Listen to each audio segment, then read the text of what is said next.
Hello everyone, welcome back. And today we will learn types of effect and how it helps us to overcome the problem of reaction mechanism. Right? And थोड़ी सी बात करेंगे कि ये कैसे implement होते हैं किसी केमिकल रिएक्शन में और what are the effect of these effects right.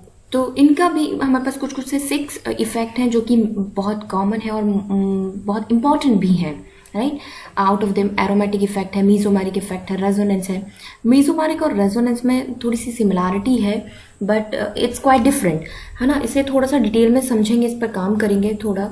And hyper conjugation हमारे पास है, इलेक्ट्रोमैरिक है एंड इंडक्टिव इफेक्ट है। तो ये ना एक स्पेसिफिक ऑर्डर में है राइट। ये एक ऑर्डर ही लिखा है मैंने कि अगर आपके पास कोई सब्सटेंस ऐसे आता है कि बहुत सारी चीज़ें हम इन इफेक्ट्स के बेसिस पे डिस्कस करेंगे कि किसी कंपाउंड को स्टेबिलिटी कैसे मिलती है, कौन ज़्यादा स्टेबल होगा। तो सपोज एक कंपाउंड है जो कि स्टेबल हो रहा है वाया मीजोमेरिक इफेक्ट और एक अनदर कंपाउंड है जो कि स्टेबल हो रहा है वाया इंडक्टिव इफेक्ट है ना। So which one we have to give the priority. तो स्टेबिलिटी ऑल्दो दोनों ही वजह से हो रही है लेकिन हम एक ऑर्डर में प्रायोरिटी हम इनको देनी है। ये इन इफेक्ट्स का भी ऑर्डर है राइट। तो एरोमेटिक ऑर्डर को सबसे ज़्यादा प्रायोरिटी मिलती है over the mesomeric, resonance, hyperconjugation, electromeric and least one हमारे पास होता है इंडक्टिव इफेक्ट। सारे इफेक्ट में सबसे कम जो प्रायोरिटी दी जाती है या कोई भी हम काम करेंगे तो अगर कहीं पर इंडक्टिव इफेक्ट इम्प्लीमेंट हो रहा होगा तो वहाँ पर हम लीस्ट प्रायोरिटी देते हैं राइट। इस तरह से कुछ कुछ चीज़ें डिस्कस करेंगे, इन इफेक्ट को डिटेल में समझते हैं और कैसे ये हमारी रिएक्शन मैकेनिज्म को अफेक्ट किया करते हैं। एक बार इन पर आपकी कमांड हो जाएगी ना, फिर आपके लिए समझना बहुत आसान हो जाएगा कि कोई कैसे केमिकल रिएक्शन पार्टिसिपेट करते हैं ये सारे रीजन। ठीक, तो शुरू करते हैं इसे। अच्छा, ये हमने एक ऑर्डर तो समझा है कि इस ऑर्डर में इनको प्रायोरिटी देनी है, मतलब एरोमेटिक को हमने सबसे ज़्यादा प्रायोरिटी देनी है, then mesomeric, resonance, hyperconjugation and so on. लेकिन हम इनका लर्निंग वे में ना थोड़ा सा शफल करेंगे, हम इजी टू कॉम्प्लेक्स मूव करेंगे और आउट ऑफ दी ऑल जो इंडक्टिव इफेक्ट है वो सबसे ईजी है, मोस्ट पॉपुलर भी है, मोस्ट यूजफुल भी है। इसके एप्लीकेशन पे बात करते हैं लेकिन पहले हम इसे समझेंगे फिर उसके बाद बाकी एक एक करके डिस्कस करते जाएंगे। लेकिन आप ये ऑर्डर याद रखिएगा कि अगर कभी भी प्रायोरिटी देने की बात आती है किसी कॉम्प्लेक्स में तो हम इसी ऑर्डर में प्रायोरिटी देंगे। सबसे ज़्यादा प्रायोरिटी एरोमेटिक इफेक्ट को दी जाती है, लीस्ट वन इंडक्टिव इफेक्ट पर काम किया जाएगा। ठीक बेटे, तो थोड़ा सा समझते हैं कि इंडक्टिव इफेक्ट क्या है। इंडक्टिव इफेक्ट को सबसे पहले हमें डील करना है and you know inductive effect एक परमानेंट इफेक्ट है। सबसे इंपॉर्टेंट बात, इस चीज़ को ध्यान में रखेंगे कि out of the all 6 effects some of them are permanent, कुछ टेम्प्ररी है, मतलब किसी फॉरेन सब्सटेंस की प्रेजेंस में ही इन्फ्लुएंस होंगे या एग्जिस्टेंस में आएंगे। लेकिन इंडक्टिव इफेक्ट जो है वो एक परमानेंट इफेक्ट है। तो इस चीज़ को थोड़ा सा ध्यान रखेंगे कि एक परमानेंट इफेक्ट है, थ्रू आउट दी प्रोसेस ये बना रहेगा किसी भी रिएक्टेंट स्पीशीज़ में। और दूसरी इंपॉर्टेंट बात है जो इसका क्राइटेरिया है, हम कहेंगे कि वो सिग्मा बॉन्ड या सिंगल बॉन्ड पर काम किया करता है। इंडक्टिव इफेक्ट को पहचानने के वन ऑफ द क्राइटेरिया ये भी है कि कहीं पर अगर सिंगल बॉन्ड है तो वहां पर इंडक्टिव इफेक्ट में भी पॉसिबल के एग्जिस्टेंस में हो। ठीक, तो ये एक तो ये बात हुई हमारे पास कि एक परमानेंट इफेक्ट है, दूसरा कि ये सिंगल बॉन्ड पर काम किया करता है। अब इसकी कुछ कुछ एप्लीकेशन समझ लेते हैं कि why we people are learning the inductive effect और इससे हमें क्या हेल्प मिलेगी हमारे रिएक्शन मैकेनिज्म को समझने के लिए। तो थोड़ा सा फोकस करते हैं इस पर, इसकी एप्लीकेशन पर। इसकी एप्लीकेशन अपने आप में बहुत इंपॉर्टेंट है, ज़रा ध्यान से समझिएगा। एक्चुअल में ये यूज़ किया जाता है ऑर्डर ऑफ रिएक्टिविटी डिसाइड करने के लिए, सब्स्टिट्यूशन रिएक्शन की, कि if you have two compound तो which one will give faster reaction, which one will give the slowest one, substitution reaction को। और स्टेबिलिटी ऑफ कार्बोकैटायन को डिसाइड करने में बहुत हेल्प करेगा हमारे। कार्बोकैटायन एक one of the most common intermediate होता है किसी भी केमिकल रिएक्शन के मैकेनिज्म को समझने के लिए। तो ये बहुत काम आने वाला है आपके, इस पर आप कमांड कर लोगे इन दिस वीडियो। एंड और आपको क्या सीखने को मिलेगा कि भाई एसिडिक कैरेक्टर किसी सब्सटेंस का कैसे डिसाइड करेंगे, विच one is more acidic, which one is least acidic, इस तरह से। और कुछ बेसिक कैरेक्टर पर भी हम काम करेंगे। तो ये कुछ कुछ इंपॉर्टेंट से पॉइंट्स हैं जो हम after completing of inductive effect समझ जाएंगे कि ये कैसे काम कर रहे हैं और ये कैसे हेल्प किया करते हैं किसी रिएक्शन मैकेनिज्म को समझने के लिए। तो शुरू करते हैं इसको, इंडक्टिव इफेक्ट को। सपोज हमारे पास एक कंपाउंड है, वो कार्बन की चेन है, एक long chain of carbon atom right, कुछ कुछ इस तरह से। और यहाँ पर मैंने कनेक्ट किया है एक एलिमेंट ए। तो होता क्या है, अभी तक हमने यही सीखा है कि अगर कोई स्पीशीज सिंगल कोवलेंट बॉन्डेड होती है तो सिंगल कोवलेंट बॉन्डेड का मतलब है जैसे ए के साथ लिंक है, या ए जो है वो बी के साथ सिंगल कोवलेंट बॉन्ड बनाकर जुड़ा है, राइट। तो सिंगल कोवलेंट बॉन्ड का मतलब है इलेक्ट्रॉन की इक्वल शेयरिंग हुई है, one electron from one atom and another electron from another atom, और वो इक्वली पार्टिसिपेट करते हैं, और ये जो शेड पेयर ऑफ इलेक्ट्रॉन है वो सेंटर में रहा करता है in between two electron, right. लेकिन अगर दो डिफरेंट स्पीशीज के बीच में कोवेलेंट बॉन्ड फॉर्म होता है तो ऐसी सिचुएशन में द मोस्ट इलेक्ट्रोनेगेटिव एलिमेंट, जो शेड पेयर ऑफ इलेक्ट्रॉन है, will move toward the most electronegative element. In case B हमारा ज्यादा इलेक्ट्रोनेगेटिव है तो जो शेड पेयर ऑफ इलेक्ट्रॉन है वो सेंटर में ना रहकर बी के टुवर्ड्स मूव हो जाएगा, और ऐसी सिचुएशन में बी पर पार्शियल नेगेटिव चार्ज इंड्यूस हो जाता है और ए पर पार्शियल पॉजिटिव चार्ज इंड्यूस होता है। यही इलेक्ट्रोनेगेटिविटी डिफरेंस की वजह से the movement of electron is called inductive effect. सारा का सारा खेल जो है वो मूवमेंट ऑफ इलेक्ट्रॉन का ही है। तो अगर आप कह सकते हैं कि इंडक्टिव इफेक्ट को डिफाइन करना है तो inductive effect is nothing else but the movement of electron due to electronegativity difference between the two atom that is singly bonded या सिंगल कोवलेंटली बॉन्डेड है, तो वो हमारा इंडक्टिव इफेक्ट कहलाता है। जैसे इन दिस केस अगर ए मैं कंसीडर करूं ए की इलेक्ट्रोनेगेटिविटी ज़्यादा है as compare to carbon chain, right, तो क्या होगा, जो शेड पेयर ऑफ इलेक्ट्रॉन है वो सेंटर में ना रह करके ए के टुवर्ड्स मूव हो जाएंगे, और ऐसी सिचुएशन में ए पर पार्शियल नेगेटिव चार्ज डेवलप हो जाएगा और इस कार्बन पर पार्शियल पॉजिटिव चार्ज डेवलप हो जाएगा। कुछ इस तरह से काम होता है, और ये जो डेवलपमेंट ऑफ चार्ज है, ये जो पोलैरिटी इंड्यूस होना है, is called the inductive effect. I hope it is clear, आपको समझ आ रही है। और आपको पता है ये जो मूवमेंट ऑफ इलेक्ट्रॉन है ये हम दिखाते हैं इन एरो से। अब हुआ क्या है कि इलेक्ट्रॉन ए की इलेक्ट्रोनेगेटिविटी हाई थी इसलिए इलेक्ट्रॉन इस साइड में मूव हो गए। अब क्या होगा, इस कार्बन पर पॉजिटिव चार्ज डेवलप हुआ, और पता है बाकी की जो कार्बन चेन है वो क्या करेंगे, वो इस पॉजिटिव चार्ज को न्यूट्रलाइज करने की कोशिश करेंगे, वो खत्म करने की कोशिश करेंगे। तो जिसकी वजह से क्या करेंगे, वो अपने इलेक्ट्रॉन शिफ्ट करेंगे और इलेक्ट्रॉन लेकर आएंगे सो दैट ये पॉजिटिव चार्ज न्यूट्रलाइज हो जाए, क्योंकि जितना कम पॉजिटिव चार्ज होगा कार्बोकेटायन उतना ज़्यादा स्टेबल हो जाता है। तो ये पॉजिटिव चार्ज ऐसे ऐसे इधर मतलब इलेक्ट्रॉन की शिफ्टिंग बढ़ती जाती है। अब यहाँ पर इसने इलेक्ट्रॉन मांगे कि भाई मुझसे किसी ने इलेक्ट्रॉन ले लिया, give me some electron so that I can be neutralise. तो यहाँ से कुछ इलेक्ट्रॉन आते हैं, जब यहाँ से इलेक्ट्रॉन आएंगे तो इस पर भी पॉजिटिव चार्ज डेवलप होता है, लेकिन वो पॉजिटिव चार्ज इसके कंपैरेटिवली लिटिल लेस होता है, ठीक। तो पॉजिटिव चार्ज जो है वो डिक्रीज होता जाता है जैसे जैसे हम चेन में आगे बढ़ते जाते हैं। यहाँ पर सबसे बहुत ज़बरदस्त पॉजिटिव चार्ज क्रिएट होता है क्योंकि बहुत अच्छे से शिफ्टिंग हुई है इलेक्ट्रॉन की। यहाँ पर थोड़ा कम होगा, फिर और कम होगा, और जैसे जैसे चेन में आप आगे के टुवर्ड्स मूव करते जाएंगे पॉजिटिव चार्ज की जो टेंडेंसी है वो कम होती जाएगी। और ये देखा गया है कि आफ्टर द फोर्थ कार्बन ये बिल्कुल नेग्लिजिबल हो जाता है। तो फोर्थ कार्बन तक तो हमें कंसीडर करना है, उसके बाद हम नेग्लिजिबल मान लेते हैं कि भाई अब पॉजिटिव चार्ज नहीं, मतलब इलेक्ट्रॉन की शिफ्टिंग नहीं हो रही है किसी भी हाइड्रोकार्बन की लॉन्ग चेन में। तो ये देखा गया है।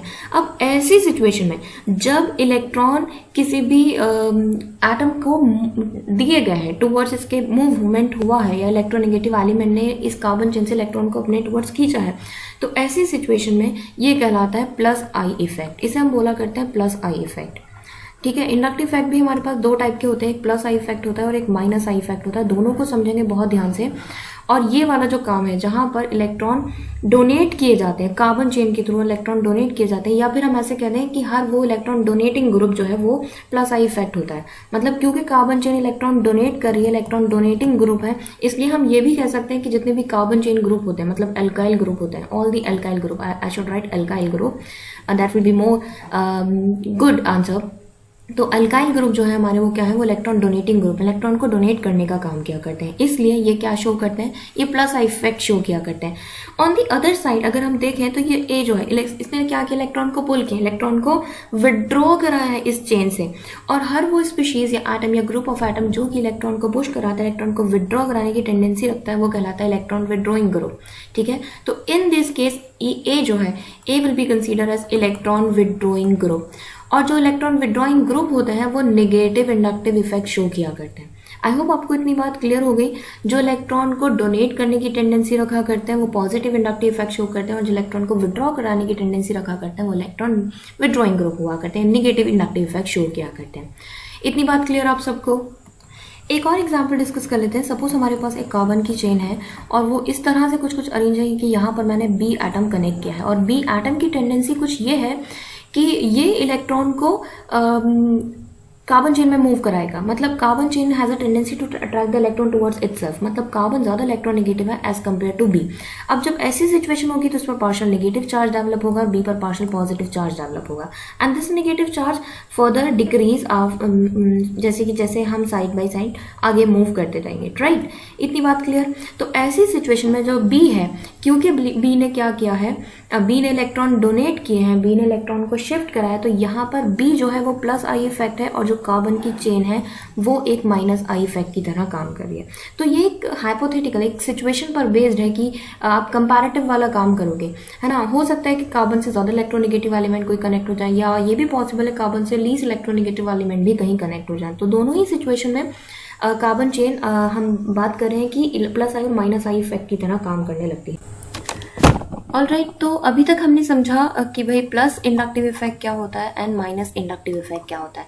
अगर कोई ऐसा स्पीशीज है या ग्रुप है जो कि इलेक्ट्रॉन डोनेटिंग नेचर का है तो हम कहेंगे कि भाई वो प्लस आई इफेक्ट शो कर रहा है, और अगर कोई एक ऐसी स्पीशीज है जो इलेक्ट्रॉन विड्रॉइंग नेचर की है तो हम कहेंगे कि भाई वो माइनस आई इफेक्ट शो कर रहा है। अब बात करते हैं इसके नेक्स्ट थोड़ा सा टॉपिक को, इसकी एप्लीकेशन को डिस्कस करते हैं कि भाई कैसे इंडक्टिव इफेक्ट इंप्लीमेंट करेंगे हम अपने अपने रिएक्शन मैकेनिज्म में, और ये कैसे हमारी हेल्प करता है। तो सबसे पहले स्टार्ट करते हैं हम अपनी सब्स्टिट्यूशन रिएक्शन से कि सब्स्टिट्यूशन रिएक्शन पर ये कैसे काम करता है। तो सब्स्टिट्यूशन रिएक्शन की बेसिकली हम रेट पे काम करने वाले हैं कि रेट कैसे अफेक्ट होती है और कैसे हमें हेल्प मिलेगी इंडक्टिव इफेक्ट के थ्रू किसी सब्स्टिट्यूशन की रिएक्शन की रेट को समझने के लिए। तो फॉर एग्जाम्पल हमारे पास तो डिस्कस करते हैं। जैसे हमारे पास 2 एग्जाम्पल है, हमारे पास है CH3 और Cl है, and another example we can say कि हमारे पास है भाई CH3 single bond C and CH3 और H और ये Cl। और एक और एग्जाम्पल हम कंसिडर कर लेते हैं, और वो एग्जाम्पल कुछ इस तरह है, CH3 है, C है और CH3 है और CH3 है एंड Cl। अब question is this, I have A, B and C, और आपको ये बताना है कि if I have to go ahead with the substitution reaction किसी भी सब्सटेंस के साथ, सपोज हमें OH से ही सब्स्टिट्यूशन रिएक्शन करानी है और इन तीनों ही स्पीशीज की करानी है, तो which one will give faster reaction, this is the main question, right. तो देखो बच्चा, सब्स्टिट्यूशन रिएक्शन होने के लिए होता क्या है, कार्बोकैटायन जनरेट होते हैं। बेसिकली किसी भी सब्सटेंस के लिए जब हम सब्स्टिट्यूशन की बात करते हैं तो कार्बोकैटायन जनरेट होते हैं। तो अगर हम बात करें कुछ फर्स्ट वाले केस की, तो ये कार्बोकैटायन की फॉर्म में फॉर्म करेगा CH3 पॉजिटिव चार्ज, और अगर हम यहाँ पे बात करें तो ये कुछ ऐसा फॉर्म करेगा CH3CH एंड CH3 और इस पर पॉजिटिव चार्ज। और अगर हम थर्ड वन की बात करें तो ये कुछ इस तरह से कार्बोकैटायन जनरेट किया करेगा। ये वाला पार्ट हमारे पास आ जाता है। अब जरा आप ध्यान से समझिए, कोई भी रिएक्शन को सब्स्टिट्यूशन कराने के लिए कार्बोकैटायन बनना है, और कार्बोकैटायन शुड बी स्टेबल, तभी अगर कार्बोकैटायन स्टेबल नहीं होगा तो फिर ये हाइड्रोक्साइड से रिएक्ट कैसे करेगा। तो हमें काम कैसे करना है, हमें कुछ इस तरह से काम करना है कि भाई हमें इस हाइड्रोक्साइड को सब्स्टिट्यूट कराने के लिए कार्बोकैटायन शुड बी स्टेबल। अब कार्बोकैटायन की स्टेबिलिटी पे बात करें, एक्चुअल में इंडक्टिव इफेक्ट यहीं पर रोल प्ले करता है। पता है क्या होता है कि अभी हमने पीछे समझा था थोड़ा सा कि जो ये अल्काइल ग्रुप है या कार्बन की जो चेन है वो कैसे होते हैं, वो इलेक्ट्रॉन डोनेटिंग नेचर के होते हैं, इलेक्ट्रॉन को डोनेट किया करते हैं। और आपको पता है पॉजिटिव चार्ज स्टेबलाइज कैसे होगा, पॉजिटिव चार्ज स्टेबलाइज कब होगा, जब पॉजिटिव चार्ज का मैग्नीट्यूड कम हो जाए। और पॉजिटिव चार्ज का मैग्नीट्यूड कम कैसे होगा, जब इसको कहीं से इलेक्ट्रॉन मिल जाए, तो ऑब्वियसली बात है पॉजिटिव चार्ज का मैग्नीट्यूड कम हो जाएगा। अब नाउ लुक एट 3 कार्बोकैटायन, यहाँ पर एंड यहाँ पर। इस पॉजिटिव चार्ज को न्यूट्रलाइज करने के लिए कुछ भी नहीं है हमारे पास, right, because it is not connected with any other species. जबकि अगर हम यहाँ वाले पॉजिटिव चार्ज को देखें तो यहाँ पर एक अल्काइल ग्रुप ये है और एक अल्काइल ग्रुप है, तो डबल स्पीड से इलेक्ट्रॉन यहाँ पर आएंगे just to minimise the magnitude of the positive charge. और अगर हम थर्ड वाले केस में देखें तो ट्रिपल, हमारे पास 3 अल्काइल ग्रुप है जो कि कनेक्टेड है इस कार्बोकैटायन से, और वो 3 अल्काइल ग्रुप क्या करेंगे, अपने इलेक्ट्रॉन के थ्रू इस पॉजिटिव चार्ज के मैग्नीट्यूड को मिनिमाइज करेंगे, and as minimum as the positive charge more stable carbocation will be there. और जितना स्टेबल कार्बोकैटायन होगा उतनी ही रैपिडली वो हाइड्रोक्साइड आयन से रिएक्ट कर लेगा। तो ये तो बात क्लियर हो गई कि यहाँ पर कुछ नहीं है। तो अगर हम स्टेबिलिटी की बात करें तो जो C है वो बहुत ज़बरदस्त स्टेबिलिटी शो करेगा as compare to B and then A followed by. तो जो ऑर्डर ऑफ रिएक्शन है या रेट हम बात करेंगे कौन सबसे पहले रिएक्ट करेगा, हाइड्रोक्साइड ग्रुप से या NaOH ग्रुप से या KOH ग्रुप से अगर हमें रिएक्ट कराना है तो substitution reaction C1 will give faster, मतलब 3 degree alkyl halide will give faster reaction as compare to 2 degree alkyl halide. क्यों भाई, क्योंकि 3 डिग्री में 3 कार्बन से कनेक्टेड होगा, carbon chain is nothing else but the plus I effect show करा करती है। वो इलेक्ट्रॉन को डोनेट करने की टेंडेंसी रखा करते हैं। Alkyl group are electron donating in nature. तो जहाँ कहीं पर भी आपको अल्काइल ग्रुप दिखे, दैट मीन्स वो क्या करें, वो इलेक्ट्रॉन प्रोवाइड कराने का काम करें। और इलेक्ट्रॉन प्रोवाइड होने से क्या होगा, ये magnitude of the carbocation will be minimize, and as minimum as the magnitude of the carbocation the more stable carbocation would be there, and जितना ज़्यादा स्टेबल कार्बोकेटायन होगा उतनी फास्टर रिएक्शन होगी। तो आई होप आपको आंसर मिल चुका है कि out of the 3 degree alkyl halide will give faster reaction because of the inductive effect. और वो कौन सा इंडक्टिव इफेक्ट है, plus I inductive effect of alkyl group. तो अल्काइल ग्रुप का plus I inductive effect minimize the carbocation के positive charge के magnitude को, which enhance the stability of the carbocation and which make the faster reaction of substitution, right. तो इतनी बात clear है आपको? ठीक है, फिर एक और एग्जाम्पल डिस्कस करते हैं और चीज़ें और आसान हो जाएंगी। सपोज आपके पास है CH3Cl और अनदर केस है वहाँ पर आपके पास है CH3CH2Cl, और एक और केस कंसीडर कर लेते हैं, वहाँ पर हम मेंशन करते हैं CH3CH2 CH2 और Cl, कुछ इस तरह से। तो ये 3 एग्जाम्पल हमारे पास हैं, 1, 2 एंड 3। ठीक, अब क्वेश्चन यही है कि मुझे क्या करना है, I have to go ahead with the substitution reaction. और सब्स्टिट्यूशन रिएक्शन हमारे पास क्या है, सपोज KCN के साथ रिएक्ट करा रहे हैं, कुछ भी कोई भी एक अदर सब्स्टिट्यूट हमें, तो Cn हमें इस प्लेस पे चाहिए, इस Cl के प्लेस पे Cn चाहिए, और Cl के प्लेस पे Cn कन्वर्ट करने के लिए, सब्स्टिट्यूट करने के लिए हमें क्या करना पड़ेगा, हमें कार्बोकेटायन फॉर्मेशन करना पड़ेगा। तो सेम मैकेनिज्म से हम काम करेंगे। अगर हम बात करें इस फर्स्ट वाले केस की, तो कैसा सा कार्बोकेटायन हमें मिलने वाला है, हमें मिलने वाला है कुछ ये कार्बोकेटायन। और सेकंड केस में अगर हम बात करें तो हमें कुछ कैसा सा कार्बोकेटायन मिलने वाला है, we people will get CH3 single bond CH2 और यहाँ पर कार्बोकेटायन। और अगर हम थर्ड केस में बात करें तो थर्ड केस में हमें मिलने वाला है कुछ CH3 CH2 CH2 और यहाँ पर कार्बोकेटायन। अब आप जरा बहुत ध्यान से समझिए, इन तीनों को एग्जामिन कीजिए कि विच इज मोर स्टेबल, क्योंकि जितना स्टेबल कार्बोकेटायन होगा उतने ही तेजी से रिएक्शन हमारी प्रोपोगेट होगी, आगे की तरफ बढ़ेगी, राइट। अब इस वाले कार्बोकेटायन पे फोकस करते हैं। इसे न्यूट्रलाइज करने के लिए, इसके पॉजिटिव चार्ज को मिनिमाइज करने के लिए हमारे पास कुछ नहीं है, और है भी तो वो हाइड्रोजन है, जिसकी जो इतना ज्यादा इलेक्ट्रॉन डोनेटिंग नेचर का नहीं होता। यहाँ पर देखें तो यहाँ पर एक अल्काइल ग्रुप लगा हुआ है, ठीक, तो भाई ठीक है, ये मतलब मिनिमाइज कर देगा कुछ, इसके कंपैरेटिवली सेकंड वाला तो कर देगा, लेकिन यहाँ पर भी तो अल्काइल ग्रुप कनेक्टेड है। देखो आप ध्यान से, यहाँ मिथाइल ग्रुप है, यहाँ इथाइल ग्रुप है, तो ये भी इलेक्ट्रॉन डोनेट करेगा, जिसकी वजह से magnitude of the carbocation will be minimize. अब question is this one is more effective or this one is more effective, तो keep it in mind, जितना ज़्यादा molecular mass का हमारे पास alkyl group connected होगा, which shows the higher inactive effect की capacity या उसकी magnitude को show करा करते हैं। तो अगर हम बात करें out of the 2 methyl group और इथाइल ग्रुप में, तो ethyl will show higher inductive effect.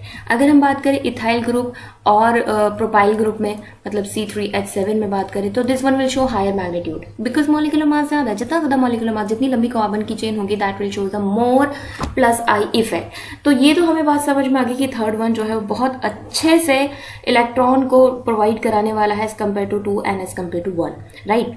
तो यहाँ पर magnitude of the positive charge will be very less due to C2H5 group, जो कि ज़्यादा इफेक्टिव है as compare to CH3, right. और उसके बाद हमारे पास कौन स्टेबिलिटी जाएगी, भाई सेकंड वाले कार्बन की जाएगी, बिकॉज यहाँ पर एक मिथाइल ग्रुप कनेक्टेड है और फर्स्ट वाले कार्बन पर हाइड्रोजन कनेक्शन की वजह से स्टेबिलिटी सबसे कम हो जाएगी फर्स्ट वाले कार्बन की, क्योंकि मैग्नीट्यूड इतना ज़्यादा मिनिमाइज नहीं हो पाया है। तो कार्बोकेटायन की स्टेबिलिटी आई होप आपको समझ में आ रही होगी। Carbocation will be more stable अगर उसका मैग्नीट्यूड मिनिमाइज हो जाएगा, और मिनिमाइज करने के लिए कौन रोल प्ले कर रहा है, plus I effect role play कर रहा है। प्लस आई अपने इलेक्ट्रॉन प्रोवाइड कराता है, जिससे मैग्नीट्यूड कम हो जाता है पॉजिटिव चार्ज का, and as minimum the magnitude of the positive charge on the carbocation, faster reaction will be there because of the high stability of the carbocation. तो इतनी बात समझ में आ गई। अगर हमारे पास कुछ डिफरेंट टाइप के, पहले वाली केस में हमने डिस्कस किया था कि out of the 3 degree 2 degree and 1 degree which one will give faster, तो 3 degree will give faster reaction because of the more alkyl group present on their, right. अब यहाँ पर तो भाई सारे 1 डिग्री के ही कार्बोकेटायन है, ये भी 1 डिग्री कार्बोकेटायन है, this is also 1 degree and this is also 1 degree. तो out of all the 1 degree carbocation, फिर then we have to see look for the molecular mass, जो भी ज्यादा मॉलिक्यूलर मास से कनेक्टेड वन होगा will show the more high inductive effect plus I effect, right. और वो enhance करेगा high stability of the carbocation and result in faster reaction will be there. I hope इतनी बात clear है आपको। एक और एग्जाम्पल डिस्कस करते हैं, दैट टू इस बहुत मजे का एग्जाम्पल है हमारे पास और अच्छी समझ आएगा आपको इसको कॉन्सेप्ट को। सपोज हमारे पास है CH3 CH2 CH2 और CH2 एंड यहाँ पर Cl कनेक्टेड है, ये एग्जाम्पल नंबर 1 है। और एक मेरे पास केस कुछ ऐसा सा है कि भाई आई हैव सेकेंड एग्जाम्पल में CH3 सिंगल बॉन्ड CH और यहाँ पर मैंने CH3 कनेक्ट किया एंड CH2 और यहाँ पर मैंने Cl कनेक्ट किया। अब आप ज़रा ध्यान से देखिए, यहाँ पर मैं बात करूँ तो ये कार्बोकेटायन जनरेट होने के बाद मुझे क्या मिलेगा, I will get CH3 CH2 CH2 CH2 and इस पर पॉजिटिव चार्ज। और अगर मैं बात करूँ सेकंड केस में, तो सेकंड केस में भी जो कार्बोकेटायन जनरेशन के बाद है what I will get CH3 single bond CH and CH3 और ये CH2 और इस पर पॉजिटिव चार्ज। तो नाउ लुक एट दिस, बहुत ध्यान से एग्जामिन करेंगे, इन चीज़ों को समझते हुए चलेंगे। यहाँ पर carbocation is 1 degree carbocation, right, because ये डायरेक्टली 1 कार्बन से कनेक्टेड, इसलिए 1 डिग्री है। अगर हम सेकंड वाले केस में बात करें तो ये भी तो एक ही कार्बन से कनेक्टेड है भाई, ये भी 1 डिग्री है। तो ये तो कंफ्यूजन वाली बात होगी कि दोनों 1 डिग्री है। अब 1 डिग्री अगर होते तो हमने अभी बात डिस्कस किया था कि भाई मॉलिक्यूलर मास पे हम फोकस करेंगे। मॉलिक्यूलर मास देखते हैं तो यहाँ पर 4 कार्बन कंटेनिंग चेन है और यहाँ पर भी 4 कार्बन कंटेनिंग चेन है, तो मॉलिक्यूलर मास भी इक्वलेट हो गया है। तो आपको अब ज़रा ध्यान से समझना है, अगर कभी कोई ऐसी सिचुएशन आ जाती है तो देखो, जहाँ पर बल्कीनेस होगा ना, क्राउडनेस होगा, और जो साइड चेन इस कार्बोकेटायन के पास होंगी will shows a higher magnitude of the positive inductive effect. ये यहाँ से आने में थोड़ा सा टाइम लग सकता है इलेक्ट्रॉन को, लेकिन यहाँ से वो इजीली पहुँच पाएंगे। तो जितना ज़्यादा बल्कीनेस होगा, चेन होंगी, ब्रांचिंग होंगी ऑफ द मतलब किसी कार्बोकेटायन के पास, वो ज़्यादा इंडक्टिव इफेक्ट शो करेगा। तो out of the 2 the second one will be show the faster reaction as compare to 1। ठीक, तो ये हमारे पास कुछ ऑर्डर है। आप ज़रा ध्यान रखिएगा इस चीज़ों को। अगर मॉलिक्यूलर मास भी सेम है, डिग्री ऑफ कार्बोकेटायन भी सेम है, then you have to look for the bulkiness या साइड चेन या ब्रांचिंग, और जितनी ज़्यादा ब्रांचिंग कार्बोकेटायन के अराउंड होगी, ठीक, वो उतना ज़्यादा स्टेबिलिटी को शो करेगा। सपोज इसी के केस में अगर आपको ये ब्रांचिंग यहाँ ना होकर के किसी दूसरे कार्बन पर होती तो वो और ज़्यादा डिक्रीज होता जाता, मतलब क्लोजर टू द कार्बोकेटायन होनी चाहिए, और जितना क्लोजर टू द कार्बोकेटायन होगा उतना फास्टर रिएक्शन देगा। फॉर एग्जाम्पल जैसे हम बात कर लेते हैं, मेरे पास कुछ ऐसा सा है कि ये CH3 है, ये CH2 है, NCH2 और CH2, यहाँ पर कुछ कनेक्टेड है, 5 कार्बन की हम चेन ले लेते हैं, ठीक है, और ये कार्बोकेटायन है। आपसे पूछा जा रहा है which carbocation is more stable. Obviously बात है, जो ज़्यादा स्टेबल होगा वो अच्छे से रिएक्शन देगा। तो मैंने एक CH3 यहाँ कनेक्ट किया, ये CH2 है और ये CH2 इस पर कार्बोकेटायन। और थर्ड वाले एग्जाम्पल में मैं क्या करूँगी, इस जगह पर थर्ड वाले केस में मैंने CH3 CH2 एंड CH और CH3 यहाँ पे कनेक्ट किया और ये CH2 पर पॉजिटिव चार्ज। ऑल्दो सबका नंबर इज ऑलमोस्ट सेम, ठीक है, लेकिन यहाँ पर बल्कि ग्रुप बहुत ज़्यादा पास है इसके, यहाँ पर इससे थोड़ा सा दूर है, यहाँ पर तो है ही नहीं। तो इसके कंपैरेटिवली ये जो है, ये A will give faster as compare to B and then C। तो A हमारा सबसे ज़्यादा देगा रिएक्शन तेजी से, and then B and then C। इस तरह से कुछ काम करते हैं, मतलब बल्कीनेस पे हम काम करेंगे, ठीक। अच्छा, एक और चीज़ है अपार्ट फ्रॉम दी कार्बोकेटायन की स्टेबिलिटी, जो कि सब्स्टिट्यूशन की रेट को अफेक्ट किया करते। फॉर एग्जांपल आपसे पूछा जाए, आपके पास 2 एग्जांपल हैं, 2 केसेस हैं, one is CH3Cl and another example you have CH3Br, कुछ इस तरह से। ऑल्दो दोनों ही केसेस में जो कार्बोकेटायन फॉर्म होना है वो मिथाइल कार्बोकेटायन है, राइट। यहाँ से भी आपको will get CH3 positive charge and यहाँ से भी आपको मिलेगा CH3 पॉजिटिव चार्ज। लेकिन अब जो सिचुएशन है ना, अब जो केस है, जो डिपेंडेंट आ गई है, वो कहाँ पर जाएगी, that is depend on the इस हैलाइड्स ग्रुप पर। तो आप इन चीज़ों को भी थोड़ा सा ध्यान रखिएगा, ऑल्दो इसका इंडक्टिव इफेक्ट से कोई लेना देना नहीं है, बट ये आई एम एक्सप्लेनिंग कि अगर कभी कोई भी लार्जर हैलाइड कनेक्टेड है सब्स्टिट्यूशन रिएक्शन के लिए, तो लार्जर ग्रुप जो है साइज में हुआ करते हैं, वो बेटर लीविंग टेंडेंसी शो क्या करते हैं, will be better leaving tendency. तो इतनी बात तो क्लियर है, लार्जर ग्रुप जो है वो बेटर लिविंग टेंडेंसी शो क्या करेंगे। Hence we can easily conclude कि out of the 2 which is larger one will shows the faster reaction, क्योंकि जितनी बेटर लिविंग टेंडेंसी मतलब easy removal of bromide, easy removal of bromide मतलब बहुत जल्दी से कार्बोकेटायन फॉर्मेशन हो जाएगा एज कम्पेयर टू CH3Cl के। तो यहाँ से कार्बोकेटायन थोड़ा लेट फॉर्म होगा और यहाँ से जल्दी फॉर्म हो जाएगा, because bromide is a better leaving group. और why it is better leaving group, because it is larger in size. तो out of all the halogen अगर हम बात करें, कुछ हमारे पास 4-5 सी हैलोजन है, जैसे आयोडाइड वी हैव, तो iodide will be the better leaving group as compare to bromide, followed by chlorine and हमारे पास फ्लोरीन है, इस तरह से। तो इन सब का कुछ इस तरह से। अगर कहीं पर कोई हैलाइड आयोडाइड के केस में, जैसे मैं आपसे एक एग्जाम्पल डिस्कस करती हूँ, आपके पास है CH3 CH2 and I, and in another case you have CH3 CH2 and Br। आपसे पूछा जा रहा है विच one will give faster reaction with KCN। Suppose इस तरह से है, तो ये दो कुछ एग्जाम्पल हैं। अब आपको चेक करना है, देखो यहाँ से भी आपको 1 degree carbocation with 3 molecular carbon containing mass मिलेगा, and in other case also 1 degree और सेम मॉलिकुलर मास का कार्बोकेटाइन मिलेगा। दैट मीन्स ये जो भी कार्बोकेटाइन वो बिल्कुल सेम है, कोई फर्क नहीं है उनके कॉन्फ़िगरेशन में। दैट मीन्स कंप्लीटली डिपेंडेंस किस पे डिपेंड है भाई, इन हैलोजन पे। जितनी आसानी से ये हैलाइड्स रिमूव होंगे उतनी जल्दी कार्बोकेटाइन बन जाएगा, and more faster the carbocation formation takes place, more easily reaction will be there. तो out of the two iodide and bromide, अभी हमने डिस्कस किया आयोडीन एक बेटर लिविंग ग्रुप है। Why better leaving group? Because of the larger in size. Hence we can conclude कि A1 will give faster reaction as compare to B। इतनी बात clear? तो कुछ इन चीज़ों पर भी कार्बोकेटाइन की फॉर्मेशन रिस्पॉन्सिबल होता है। स्टेबिलिटी एक अलग चीज़ है, and carbocation formation as faster as carbocation formation takes place, more faster reaction will be there for the substitution reaction. ठीक, तो एक तो हमें कार्बोकेटाइन की स्टेबिलिटी वाला कॉन्सेप्ट समझ आया, दूसरा हम कार्बोकेटाइन फॉर्मेशन पे भी बात करेंगे। जितना ईजिली और रैपिडली कार्बोकेटाइन फॉर्म होगा उतना faster reaction will takes place. I hope इतनी बात क्लियर है आपको। ओके अच्छा, अब एक और टॉपिक पे डिस्कस करते हैं कि एसिडिक कैरेक्टर मतलब इंडक्टिव इफेक्ट कैसे हमें हेल्प करेगा to find out whether the out of the two compound which is more acidic, है ना। तो इस पर थोड़ा सा फोकस कीजिएगा, बहुत अच्छा टॉपिक है, मज़े का टॉपिक है और आपकी बहुत हेल्प करेगा। देखो सपोज इसको एग्जाम्पल से डिस्कस करते हैं और तभी अच्छे से समझ आएगा। We have 2 example, one we have ethanoic acid CH3COOH and another example we have CH3 single bond CH2 and COOH। ये 2 एग्जाम्पल है। अब I have to find out which is more acidic. Both are acidic, I know very well because of the carboxyl group is present there, but out of the two which is more acidic character showing, right. तो हमें ये find out करना है। अब जरा आप इसे ध्यान से समझें, एक्चुअल में एसिड्स क्या होते हैं। अगर मैं बात करूँ HCl की, तो हमें पता है acids are those according to the Arrhenius which give hydrogen ion, है ना। ये हमारे पास कुछ सा कॉन्सेप्ट है। अगर हम बात करें HNO3 की, तो यहाँ से भी हमें हाइड्रोजन आयन मिल जाते हैं। तो ये हमारे पास कैसे एसिडिक नेचर है, मतलब प्रोटिक एसिड है जो प्रोटॉन दिया करते हैं, जो हाइड्रोजन आयन गिवर हुआ करते हैं, राइट। तो यहाँ से हमें नाइट्रेट मिल जाएगा इस तरह से। Similarly, we can go ahead H2SO4। तो H2SO4 itself a acid, H positive और HSO4 negative फॉर्म क्या करता है, and HSO4 negative itself a good acid, है ना। ये फर्दर हमें एक H positive और सल्फेट डबल नेगेटिव फॉर्म किया करता है। तो हर वो स्पीशीज जो H आयन लेती है वो एसिडिक कैरेक्टर शो करती है, राइट।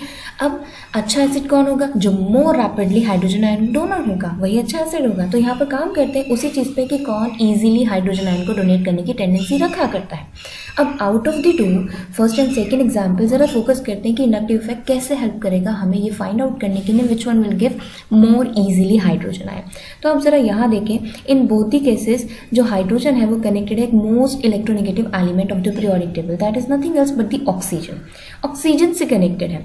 अब हमें क्या करना है, इस हाइड्रोजन को रिमूव कराना है। जितना आसानी से हाइड्रोजन रिमूव होगा उतना ही अच्छा एसिडिक होगा कैरेक्टर में, राइट।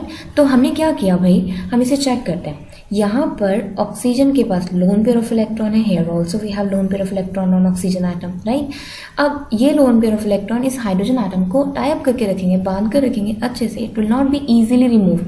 और बताए मज़े की बात, देखो ड्यू टू +I इफेक्ट यहाँ पर लोन पेयर डेंसिटी बढ़ रही है which make difficult removal of H। और यहाँ पर क्या है, यहाँ पर तो इथाइल ग्रुप है और ज़बरदस्त तरीके से बढ़ रही होगी। मतलब ऑल्दो यहाँ पर +I इफेक्ट है, यहाँ पर तो बहुत ज़बरदस्त +I इफेक्ट है, बहुत अच्छा वाला, बिकॉज CH3 के comparatively C2H5 shows the higher tendency of +I effect. तो यहाँ पर तो और ज़बरदस्त तरीके से electron cloud on oxygen atom increase हो रहा होगा which make difficult removal of H। अब अगर इजीली H का रिमूव नहीं होगा तो we people will not get the hydrogen ion, और जब तक हमें हाइड्रोजन आयन नहीं मिलेंगे एसिड नहीं होगा। ऐसा नहीं है कि ये हाइड्रोजन आयन नहीं देते, ये देते हैं, but C2H5 group decrease the removal of the hydrogen ion. क्यों? क्योंकि +I इफेक्ट है। यहाँ पे लोन पर इलेक्ट्रॉन डेंसिटी इंक्रीज कर देता है, यहाँ पर इलेक्ट्रॉन चार्ज बढ़ा देता है, जिसकी वजह से H पॉजिटिव का निकलना मुश्किल हो जाता है, H पॉजिटिव का रिमूवल डिफिकल्ट हो जाता है, ठीक है। ये एक फोर्स ऑफ अट्रैक्शन के थ्रू टाई अप रहा करते हैं फिर। तो कभी भी हम बात करें एसिडिक कैरेक्टर को डिसाइड करने के लिए, तो इंडक्टिव इफेक्ट यहाँ पे कैसे काम करे भाई, inductive +I effect +I group connected है, और +I ग्रुप कनेक्टेड होने की वजह से लोन पेयर डेंसिटी यहाँ पर इंक्रीज हो जाएगी विच make difficult removal of H. That means a good acid which one would be the good acid जहाँ पर एच ईजी रिमूव हो जाएगा. और ईजी रिमूव कहाँ पर होगा out of the to? Obviously बात है जहाँ पर ऑक्सीजन पे कम चार्ज होगा वहाँ से ईजी रिमूवल हो जाएगा, राइट. क्योंकि अगर एक स्ट्रॉन्ग पॉजिटिव और स्ट्रॉन्ग नेगेटिव की बात करें तो वहाँ पर तो बहुत अच्छे से अट्रैक्शन होगा. और यहाँ पर क्या है, यहाँ पर बहुत ज़बरदस्त नेगेटिव क्लाउड क्रिएट हो रहा है तो वो हाइड्रोजन को जाने नहीं देगा. तो out of the to A1 would be the good acid या मोर एसिडिक कैरेक्टर शो किया करता है.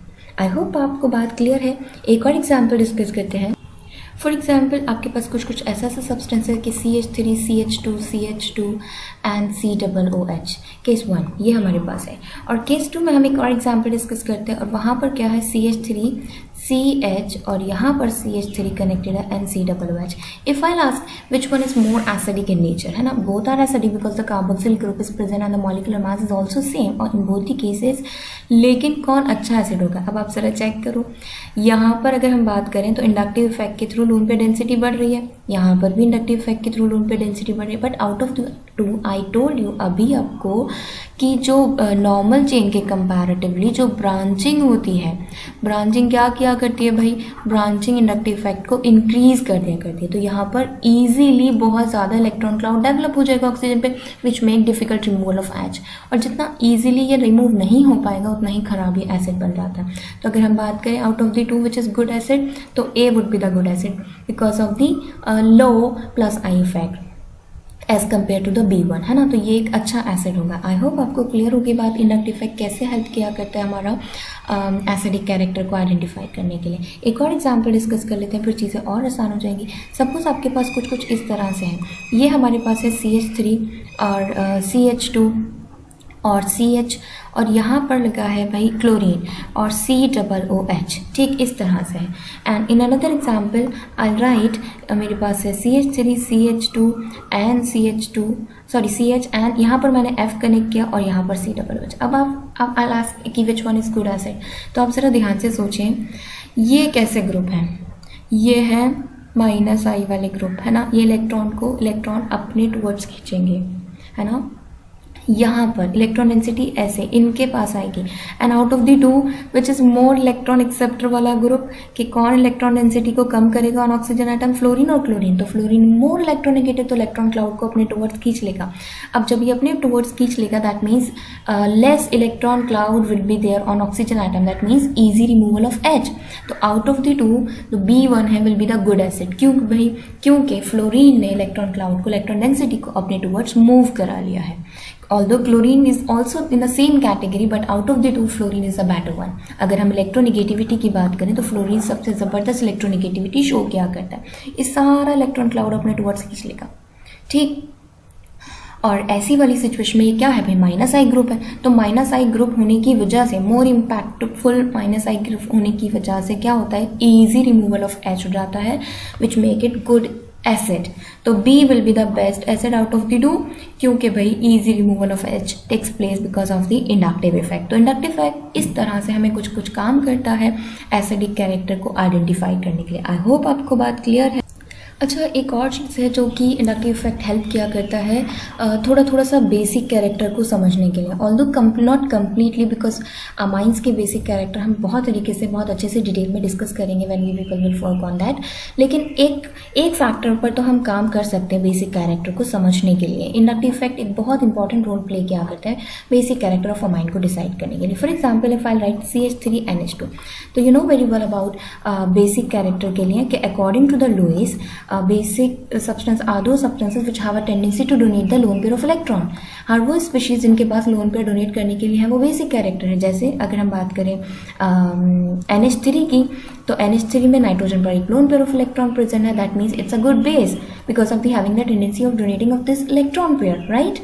तो यहाँ पर नाइट्रोजन पे लोन पेयर है इसलिए ईजिली डोनेट कर सकता है इलेक्ट्रॉन को. अच्छा बेस है. अब इफ़ आई आस्क कि मेरे पास ये 1 डिग्री अमाइन है और एक I have 2 degree amine, right. तो out of the 2 which is more basic in nature. अब इस पे काम करते हैं. अब देखो in both the cases lone pair of electron is there. In fact आप can consider the case of ammonia 2 यहाँ पर. तो यहाँ पर N पर एक लोन पेयर है तो हमारे पास 3 cases are. If I ask which is more basic. तो अब देखो कि इंडक्टिव इफेक्ट किस तरह से हमारी हेल्प करता है ये डिसाइड करने में कि विच is more basic in nature.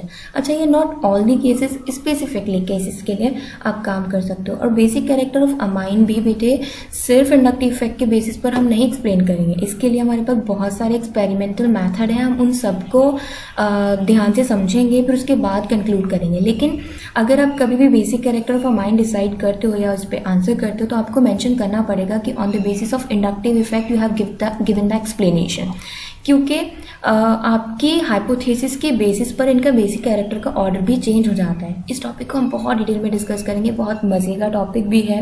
अब आप समझो कि इंडक्टिव इफेक्ट के बेसिस पर बेसिक कैरेक्टर कैसे इन्फ्लुएंस करता है। ठीक, अब देखो यहाँ पर प्लस आई ग्रुप है, भाई ये क्या करेंगे, इलेक्ट्रॉन डेंसिटी हो, एक तो लोन पेयर था और ऊपर से इलेक्ट्रॉन डेंसिटी और इंक्रीज हो गई because of the plus I effect of alkyl group. यहाँ पर डबल स्पीड से इंक्रीज हो रही है, लेकिन एच के अंदर इतनी टेंडेंसी नहीं होती कि वो इलेक्ट्रॉन पेयर इतने अच्छे से डेवलप कर पाए।